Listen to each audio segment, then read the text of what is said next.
다윗의 신앙 고백이라는 제목으로 오늘 시간에 함께 은혜를 나누고자 합니다. 여러분, 설 명절 연휴 잘 보내고 계십니까? 어제 명절 어떻게 가족분들과 인사하시고 좋은 시간 보내셨는지 모르겠어요. 오랜만에 이 명절이라고 하는 것을 통해서 가족들과 연락하고 때로는 만나고 음식을 나누고 덕담을 나누고, 특별히 설날에는 또 세배하고 세뱃돈 나눠주고 하면서 가족들과 돈독하게 시간을 보내는 것은 참 귀한 일인 것 같습니다. 그리고 요즘 시대는 핵가족 시대라고 이야기하는데, 또 평균 연령이 좀 많이 늘어나서 그런지 명절에 많이들 모이는 가정들을 보게 되면 한 3대, 믿음의 3대, 그리고 또 연세가 좀 많으신 어르신 계시면 믿음의 4대까지 모이는 가정을 찾는 것도 예전에 비해서는 그렇게 어려운 일은 아닌 것 같습니다. 예전엔 3대만 이렇게 모여 있어도 훌륭하다라고 했는데, 이제는 뭐 4대까지 모이는 일도 예전처럼 어려운 일은 아닌 것 같습니다. 근데 그렇게 믿음의 3대가, 믿음의 4대가, 혹은 믿음의 2대가, 또 믿음의 1대까지 뭐 다 이렇게 모여서 가정을 이루는 것, 믿음의 가문을 이루는 것 참 귀한 일이죠. 근데 그렇게 믿음의 3대, 4대 이렇게 모여서 어르신들 계시고 아이들이 믿음의 길을 새롭게 걸어가고 있는데, 가장 아름다운 모습은 무엇일까라는 생각을 명절을 맞이할 때마다 합니다. 근데 여러분, 할아버지가 계시고 또 손자, 손녀가 있고 믿음의 대를 이어서 함께 주님을 섬길 때 가장 귀한 모습은 무엇일까요? 저는 그런 것 같습니다. 제일 집안의 어른이 가장 어린 아이들을 이렇게 앞에 앉혀두고 안고서 믿음의 이야기들을 해주는 겁니다. 얘들아, 우리 집은 예전에 이러했는데 하나님의 은혜로 여기까지 이렇게 되었다. 하나님의 은혜가 아니었으면 우리는 이렇게 될 수 없는데 하나님의 은혜로 여기까지 이르렀어. 우리 집의 가풍은 하나님 바라보는 것이고, 우리 집의 가풍은 하나님을 예배하는 것이고, 우리가 그렇게 아름다운 믿음의 가정을 세워 나갔을 때 하나님이 우리에게 어떠하셨다라고 하는 것들을 돌아보면서 믿음을 전수해 주는 것, 이거 참 귀한 모습인 것 같아요. 우리 즐거운 교회 가족 여러분 모두 다 하나님의 은혜로 이런 믿음의 가풍을 만들어 나가실 수 있기를 바랍니다. 그리고 이제 처음 혹은 두 번째 대를 이어서 믿음의 길 걸어가시는 분들에게도 함께 권면하고 비전을 가지시기 바랍니다. 여러분의 가정이 이러한 믿음의 명문 가문으로 세워질 수 있기를 주님의 이름으로 축원합니다. 오늘 우리가 함께 사무엘하 22장 말씀을 읽었는데요, 다윗도 이러한 마음으로 오늘 함께 하나님을 찬양하는 것을 보게 됩니다. 다윗이 지금 지난 날을 좀 회고합니다. 그리고 하나님께서 크신 구원을 베풀어 주셨다라고 노래하고 있는 것을 우리는 말씀을 통해서 보게 되는 거죠. 왕이 되었어요. 그리고 나서 시간을 돌아보면서 생각해 보니까 지금 자신의 위치, 그리고 이스라엘의 번영을 누리는 모든 것들, 하나님의 은혜와 하나님의 구원하심 때문임을 절감하고 감사하고 찬양하는 모습이 오늘 우리가 읽은 본문 말씀 속에 들어있다라고 하는 것이죠. 지금 다윗의 마음이 무엇인가 하면 제가 앞서서 말씀드린 것과 똑같은 마음입니다. 하나님의 은혜와 하나님 바라보는 그 믿음이 내 안에만 머물기를 원하지 않는 거예요. 이 노래를 만들었는데 이 노래를 듣는 이스라엘 모든 백성들이 차게와 같은 믿음으로 하나님을 섬길 수 있기를 왕으로서, 나라의 가장 어른으로서 바라고 있는 거죠. 자기의 믿음의 후손들이 내가 지금 경험했던 하나님, 내가 나를 인도하여 주셨던, 나를 축복해 주셨던, 나를 지켜주셨던 그 하나님, 은혜 베풀어 주셨던 그 하나님의 그 은혜를 동일하게 알기를 원하는 마음으로 노래하고 이 믿음을 전수하기를 원하신다라고 하는 것이죠. 저는 여러분들이 명절을 맞이하여 이러한 믿음을 함께 공유할 수 있기를 바랍니다. 여러분 자녀들에게 믿음을 전해 주십시오. 여러분의 자녀들에게 믿음을 전할 수 있는 꿈과 비전을 품으십시오. 믿음의 가문을 이룰 때에 하나님께서 주시는 놀라운 은혜가 풍성하게 넘쳐나게 될 줄 믿으시기 바랍니다. 사무엘하 22장 말씀의 특이한 점은, 시편 말씀 많이 읽어보신 분들은 아시겠지만 어디서 많이 들어본 고백들이 다 담겨져 있죠. 사무엘하 22장에. 이 사무엘하 22장은 시편 18편 말씀과 99%가 똑같습니다. 그 믿음의 노래들이 그대로 담겨져 있는 거죠. 시편 18편 말씀은 시편이 많잖아요. 그 중에서 베스트 5로 많은 분들이 좋아하시는 시편 중에 하나가 꼭 나오는 게 시편 18편 말씀이거든요. 왜냐하면 이것은 다윗이 자기의 삶 전체를 농축해 놓은 신앙의 고백이 거기에 다 담겨져 있기 때문입니다. 그러니까 오늘 이 부른 다윗의 이 믿음의 고백들을, 이 믿음의 노래들은 다윗을 다윗되게 한 원동력이 무엇인지 이것들을 잘 보여주고 있는 거거든요. 그러니까 저는 여러분들이 이 다윗의 노래와 고백을 동일하게 가지고서 여러분의 가정과 여러분의 개인의 믿음을 든든하게 세우실 수 있기를 주님의 이름으로 축원합니다. 그러니까 오늘 말씀은 이 다윗의 신앙 고백을 좀 돌아볼 거예요. 여러분의 신앙 고백이 이와 같기를 바라는 마음에서요. 첫 번째, 다윗은 이런 고백을 합니다. 내가 지금 내가 될 수 있었던 것, 지금 다윗 왕으로서 그리고 여러 어려움과 환난과 그 모든 것들을 극복하며 하나님 앞에 설 수 있었던 이유는 하나님을 향한 나의 사랑 때문이었다라고 하는 것이죠.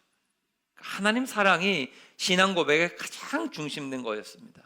시편 18편 말씀과 오늘 본문 말씀이 99% 동일하다고 했잖아요. 근데 그 가운데서 하나 나오지 않는 시편에만 나오는 한 구절이 있습니다. 시편 18편 1절 말씀 읽어볼까요? 시작. 나의 힘이신 여호와여 내가 주를 이 다음부터는 똑같아요. 나의 반석이시요 요새시요 나를 건지시는 자시요 쭉 똑같거든요. 시편 18편 첫 번째 1절이 추가된 이유는 다윗의 고백은 이런 거예요. 내 삶의 원동력, 내가 하나님 앞에 헌신했던 원동력, 내가 지금까지 여기에까지 이룰 수 있었던 모든 힘의 근원은 하나님에 대한 사랑 때문이었다라고 하는 거죠. 그러니까 나의 힘이신 여호와여 내가 주를 사랑하나이다. 그 이유로 쭉 고백이 있는 거죠. 그러니까 다윗은 하나님 사랑하는 것 외에는 아무것도 없었다라고 이야기해도 과언이 아닙니다. 시편 23편 말씀 다윗의 노래에서 가장 유명하죠. 거기에서 뭐라고 노래합니까? 여호와는 나의 목자시니 내가 어떻게 해요? 부족함이 없어요. 그러니까 우리는 반대로 가잖아요. 여러 가지 문제 때문에 부족하고 이것도 필요하고 저것도 필요하고 심지어는 부족함이 없다라고 이야기할 때는 하나님이 이렇게 채워주셨기 때문에 내가 부족함이 없다라고 이야기하면서 조건을 달 때가 많은데 다윗은 뭐라고 이야기해요? 아무것도 묻지도 않아요. 따지지도 않아요. 그냥 내가 부족함이 없는 이유는 하나님이 나의 목자 되신 것 그 사실 하나만으로 내가 부족함이 없대요. 저는 여러분들이 이런 고백 함께 할 수 있기를 바랍니다. 그러니까 여러분들이 이런 고백 가지고 주님께 나아갔으면 좋겠어요. 그러니까 주님, 내가 정말 주님 사랑하거든요. 주님이 내 목자 되신 것만으로도 내가 부족함이 없습니다. 너무 감사합니다. 오늘 2절 말씀, 3절 말씀을 보게 되면요, 9가지로 하나님을 은유적으로 표현합니다. 하나님은 나의 반석이시고 요새시고 건지시는 자시고 반석의 하나님, 방패, 구원의 뿔, 높은 망대, 피난처, 구원자, 막 쏟아붓듯이 9가지 은유를 쭉 표현하고 있습니다. 근데 이 은유 속에서 우리가 좀 주목해 보아야 될 말이 있습니다. 중복되고 있죠. 어떤 말이 중복되고 있습니까? 나의라고 하는 말이 중복됩니다. 그러니까 나의 반석이시고 나의 요새이시고 나의 모든 것들 되신다라고 이 운적 표현 가운데 계속해서 나의가 나오고 있어요. 이렇게 중복되는 이유가 무엇입니까? 다윗은 하나님을 들어서 아는 게 아니라는 얘기를 하고 있는 거죠. 다윗은 하나님을 체험적으로 알고 있는 거예요. 내가 지금까지 살아오면서 하나님은 나에게 이와 같으셨습니다. 반석처럼 내게 든든한 기반이 되어주셨습니다. 요새가 되어주셔서 지켜주셨습니다. 나의 모든 방패가 되어주셨습니다. 구원의 뿔 되어주셨습니다. 하나님 앞에 자기의 믿음의 고백을 자기 스스로 나의 하나님이라고 고백을 하고 있는 거죠. 하나님을 향해서 시편 18편에서도 다윗은 뭐라고 고백을 해요? 나의 힘이신 여호와여 내가 주를 사랑하나이다. 다 나예요. 이것이 다윗이 다윗되게 한 힘이었다라고 하는 거죠. 저는 여러분들이 하나님을 향한 믿음의 고백, 사랑의 고백을 들을 때 여러분들의 체험적으로 하나님을 만날 수 있기를 바랍니다. 그리고 그 하나님을 고백하실 수 있기를 바랍니다. 그리고 그 하나님을 향한 사랑의 고백을 들을 때 그것이 여러분을 다윗처럼 든든하게 세우는 믿음과 축복의 통로가 되게 만든다라고 하는 것이죠. 그러니까 여러분이 어떤 것을 사랑하는지, 그리고 사랑하는 대상이 있는지, 이것은 참으로 중요합니다. 왜냐하면 사랑 자체에는 힘이 있기 때문에 그래요. 2차 세계대전 때 이런 일이 있었다 그러죠. 독일군이 그 러시아를 공격하러 갔잖아요. 근데 패퇴했어요. 러시아는 그 유럽 쪽에서 공격하고 점령하기 쉽지 않은 땅이었던 것 같습니다. 나폴레옹도 그랬고, 독일군도 이 러시아를 점령하러 갔다가 크게 패하고 이렇게 물러났거든요. 그 당시에 독일군 병사들이 그 러시아의 포로로 이제 잡히게 되었습니다. 특별히 포로들은 시베리아, 그 굉장히 어려운 견디기 어려운 땅으로 보내지거든요. 그러니까 독일군 포로들이 시베리아로 끌려가서 많이 죽었답니다. 그런데 살펴보니까 그때 죽지 않고 남았던 사람들이 있어요. 이걸 연구한 거죠, 학자들이. 야, 그럼 이런 사람들은 죽고 이런 사람들은 살아남았는데 환경은 다 똑같았는데 어떻게 살아남을 수 있었나? 여러 가지로 분석을 해보니까 공통적으로 나왔던 게 한 가지가 있더래요. 그게 뭔가 하면 사랑하는 사람들의 사진을 그 품 안에 품고 있던 사람들이 생존 확률들이 굉장히 높았다라고 하는 거죠. 그러니까 그들은 이런 거예요. 사진을 보면서 야, 사랑하는 내 가족이, 사랑하는 내 연인이, 사랑하는 내 친구가, 사랑하는 누가 나를 기다리고 있구나. 날 사랑하는 사람이 존재하고 있구나. 그들을 만날 때까지 참고 이 어려운 것들을 견뎌야지, 이겨내야지 라고 했다라고 하는 거죠. 그러니까 사랑이라고 하는 것은 사람을 견디게 만드는 힘이 되기도 한다라고 하죠. 진짜 사랑하면 이런 얘기 많이 들으시잖아요. 뭐 병도 이기고 뭐 환경도 이기고 뭐도 이기고 그런다 그러지 않습니까? 그러니까 사랑은 나를 살리는 힘이 있습니다. 문제는 내가 무엇을 사랑하느냐입니다. 대상을 잘못 선택하면 큰 불행당하고 파멸당할 수 있습니다. 여러분은 무엇을 사랑하고 계십니까? 마리아 과달루페 로페스 에스키벨이라고 하는 20대 그 멕시코의 아가씨가 있었습니다. 이름이 너무 길어서 그냥 마리아라고 할게요. 이 마리아라고 하는 21살의 아주 꽃다운 나이의 어린 아가씨가 있었는데, 이 사람이 군경과 총격전을 하다가 총에 맞아 죽어요. 왜 이런 비극적인 일들이 일어났는가? 겨우 21살이었는데 그 멕시코의 그 마약 카르텔 있잖아요. 거기에서 보스 자리에 올랐답니다. 뭐 대단한 건지 안 대단한 건지 모르겠는데 21살에 그 카르텔의 수장급의 역할을 하고 있었다라고 하는 거죠. 이 사람의 21살에 그 정도 흉악한 자리까지 올라가고 막 총질하고 막 이러다 보니 사람들에게 회자가 되었고 관심을 끌게 되었습니다. 이 사람의 인생을 좀 살펴보니까 그래요. 아버지는 농부예요. 엄마는 전업주부예요. 어릴 때 자라날 땐 정말로 밝은 소녀로 컸답니다. 그런데 남자친구를 잘못 만났어요. 카르텔 소속되어 있는 남자가 멋있어 보였나 보죠. 이 남자를 만나서 서로 연애하다가 같은 길을 걸어가게 되었습니다. 그런데 여기서 놀라운 재능을 발견합니다. 이 카르텔 일을 하는데 굉장히 소질이 있었던 거예요. 나쁜 일을 하는데.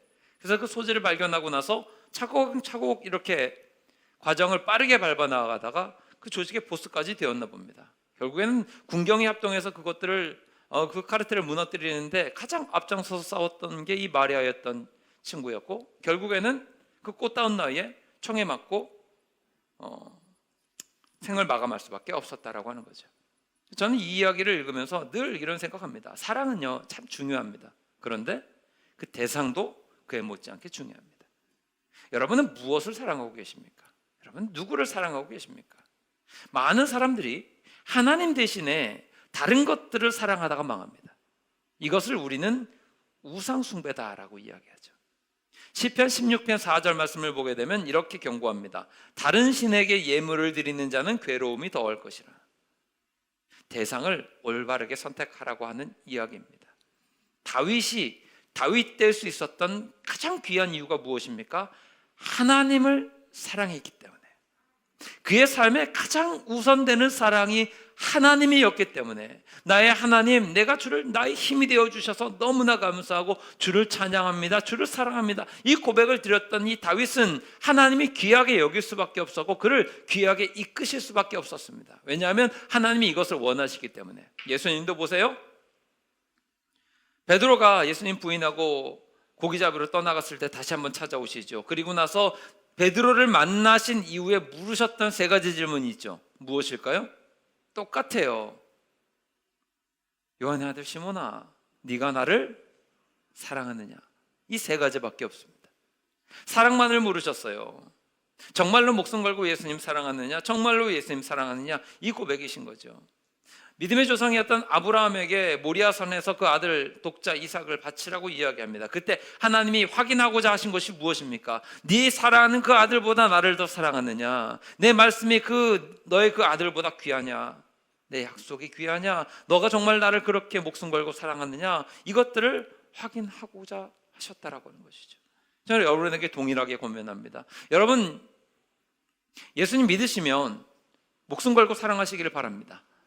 정말로 그렇게 사랑하셨으면 좋겠어요. 그러면 여러분의 삶이 복될 수밖에 없어요. 성 어거스틴이 이런 얘기했습니다. 하나님만 사랑해라. 그리고 난 다음에 네가 하고 싶은 대로 마음대로 해라. 이게 어거스틴의 명언입니다. 하나님만 사랑하면 하고 싶은 대로 다 해도 하나님 기뻐하시는 방향으로 갈 수밖에 없는 거예요. 왜냐하면 사랑하면 닮기 때문에, 하나님의 마음을 알게 되기 때문에.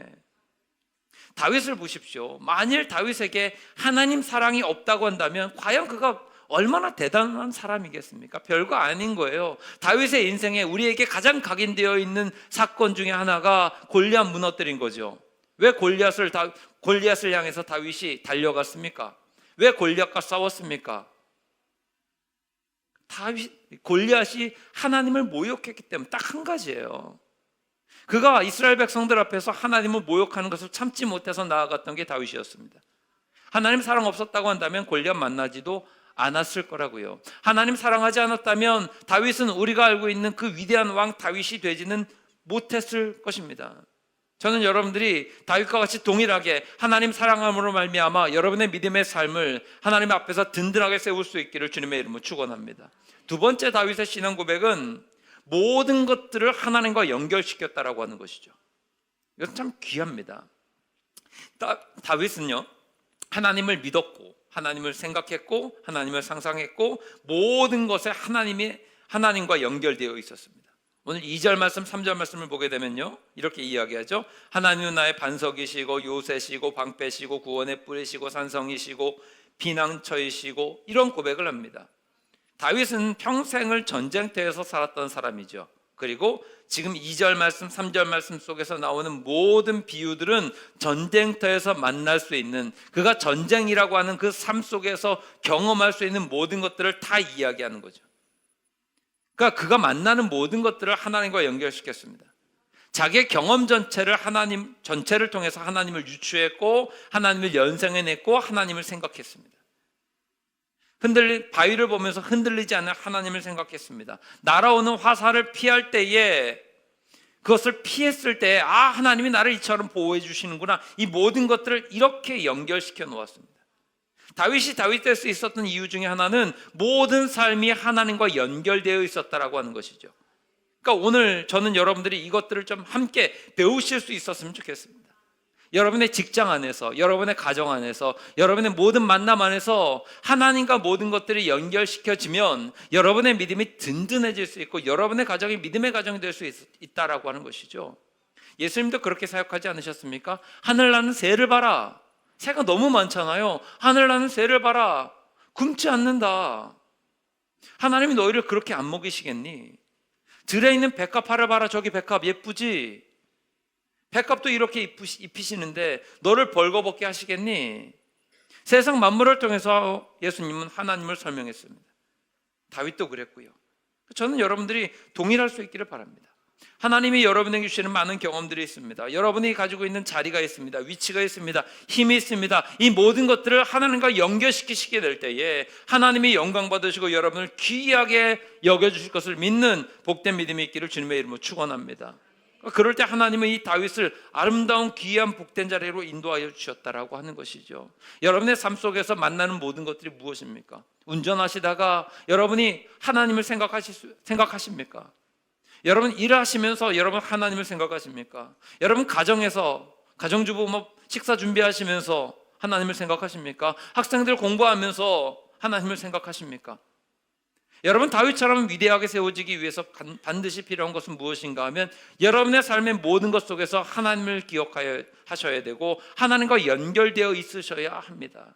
식사하실 때에도 사람들과 교제할 때에도 대화할 때에도 하나님이 생각나시면 하나님께서 여러분의 믿음을 귀하게 여기시고 다윗처럼 사용하실 줄 믿습니다. 그래서 다윗의 신앙 고백은 참 귀한 것 같아요. 하나님은 나에게 이런 분이십니다. 하나님은 나에게 이런 분이십니다. 이것들을 어디 특별한 재료를 갖고 온 것이 아니라 삶 가운데서 만나는 모든 것들을 통해서 하나님을 생각해내었다고요.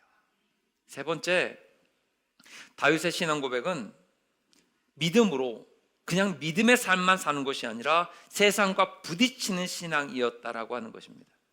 다윗의 강점은 이런 거예요. 하나님과 많은 교제가 있었잖아요.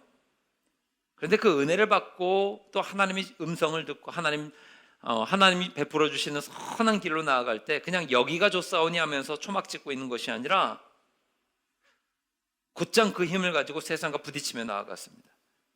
저는 이게 다윗의 가장 강력한 강점 중에 하나라고 생각합니다. 하나님이 베푸신 은혜가 있고 하나님이 주신 축복이 있고 하나님이 인도하신 길이 있습니다. 그 모든 것들이 참 복된 것들이었어요. 하나님 주신 은혜였어요. 고백하게 되죠. 그런데 이것들을 가지고 여기가 좋사오니 하면서 거기에만 머무는 것이 아니라 세상과 부딪히면서 믿음으로 세상을 향해서 나아갔다라고 하는 것이죠. 하나님 주신 은혜를 동력 삼아서 가만히 있는 게 아니라 믿음으로 세상을 변화시키기 위해서 나아갔던 것이 다윗의 강점이었습니다. 오늘 본문은 아니지만 30절 말씀 한번 보세요. 화면 참조하셔서 읽도록 하겠습니다. 시작. 내가 주를 의뢰하고 적진으로 달리며 아멘. 하나님 의지하면서 그냥 있는 것이 아니라 나아간다라고 하는 경계할 때, 그 장애물 경계할 때 뛰어넘는 모습을 이야기하죠. 적군을 향해 달려가는 모습. 34절 35절 말씀 다시 한번 읽겠습니다. 시작. 암사슬방을 갖게 하시며 높은 곳에 세우시며 싸우게 하시니 나는 하나님 품이 좋아요 하면서 가만히 있는 게 아니라는 얘기예요. 어떤 저항도 넘어서고 세상과 부딪히면서 승리하는 모습이 다윗이었음을 기억하십시오. 우리가 믿음을 가지고 세상을 향해 나아갈 때 분명히 저항이 있겠죠. 네, 여러분, 저는 목사로서 여러분에게 권면합니다. 믿음대로 사시기 바랍니다. 믿음으로 사시길 바랍니다. 믿음을 가지고 사시길 바랍니다. 힘들고 어려우실지라도 그렇게 하셔야 합니다. 왜냐하면 그것이 세상을 변화시키는 통로가 될 수 있으니까 말이죠. 예수님 당시에도요, 복음 전하기 쉬운 상황이 아니었습니다. 기독교가 이렇게 아름답게 꽃피울 수 있는 상황들이 아니었습니다. 보십시오. 로마가 나라를 점령하고 있었죠. 로마의 권력들이 있었습니다. 헬라의 문화가 그 모든 문화들을 잠식해 먹고 있었습니다.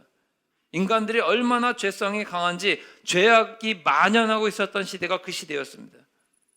예수님 당시에 혹은 사도 바울의 당시에 그 땅의 기독교 문화의 황금 시대가 열릴 거라고 생각할 만한 조건들이 아무것도 없었습니다. 오히려 예수 믿으면서 핍박당하면 당했죠.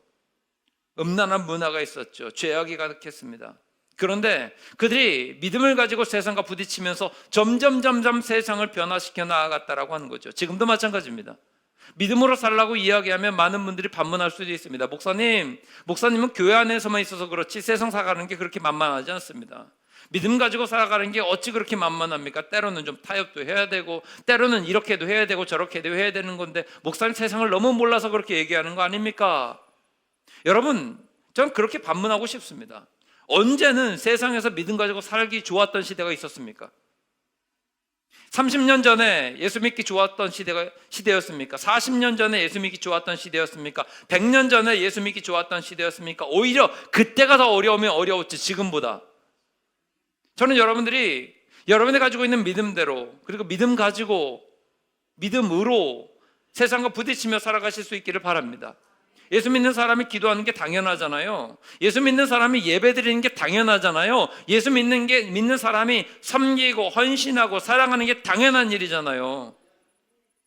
근데 예수 믿는 사람이 그렇게 살지 못하면 세상 사람들에게 조롱거리밖에 되지 못합니다. 그러므로 저는 여러분에게 권면합니다. 믿음으로 살아가시길 바랍니다.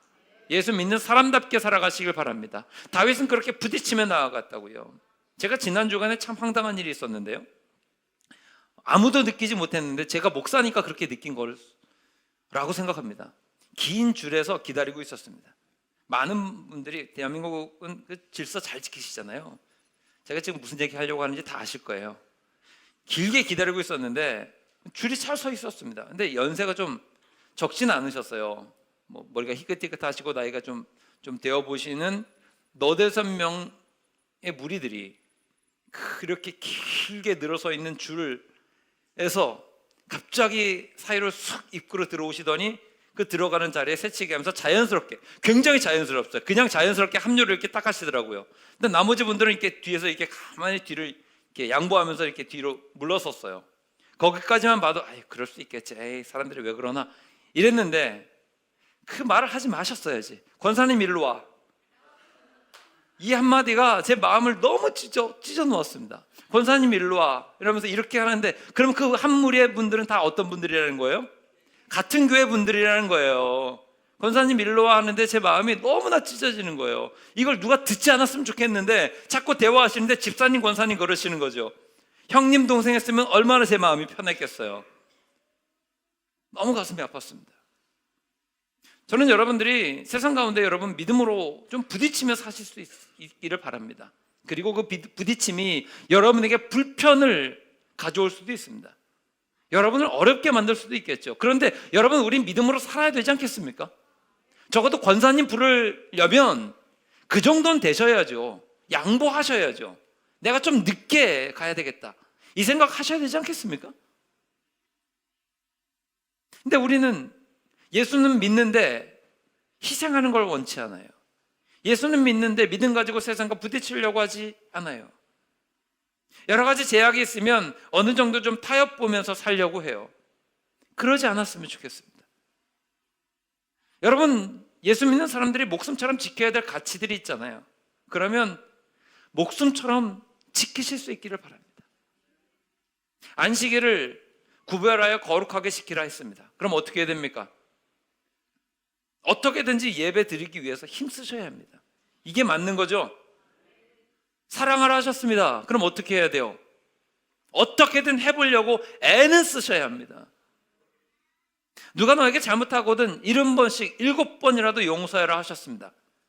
어떻게든지, 그렇게 못할 수 있어도 어떻게든지 해보려고 애써야 하지 않겠습니까? 다윗이 위대했던 이유는 바로 여기에 있습니다. 오늘 5절부터 7절 말씀 보세요. 환경이 좋지 않았어요. 함께 읽겠습니다. 시작.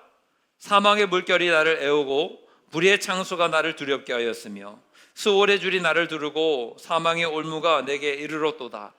내가 환난 중에서 여호와께 아뢰며 나의 하나님께 아뢰었더니 그가 그의 성전에서 내 소리를 들으시며 나의 부르짖음이 그의 귀에 들렸도다. 평탄하지 않아요. 험난해요. 사망의 물결, 불의의 창수, 수월의 줄, 사망의 올무, 다 무시무시한 표현들이죠. 음침한 표현들이죠. 그런데 다윗은 어떻게 했어요?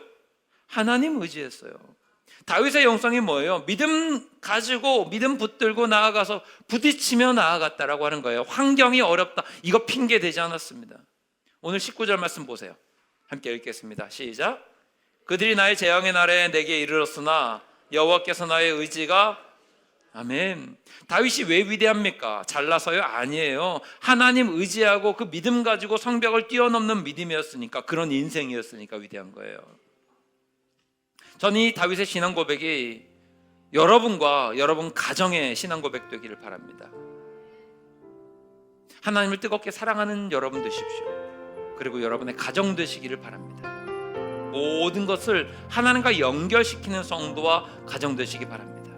그리고 믿음 가지고 믿음으로 세상을 살아가십시오. 하나님이 여러분의 삶과 여러분의 가정을 다윗처럼 위대하게 만들어 주실 줄 믿으시기를 주님의 이름으로 축원합니다.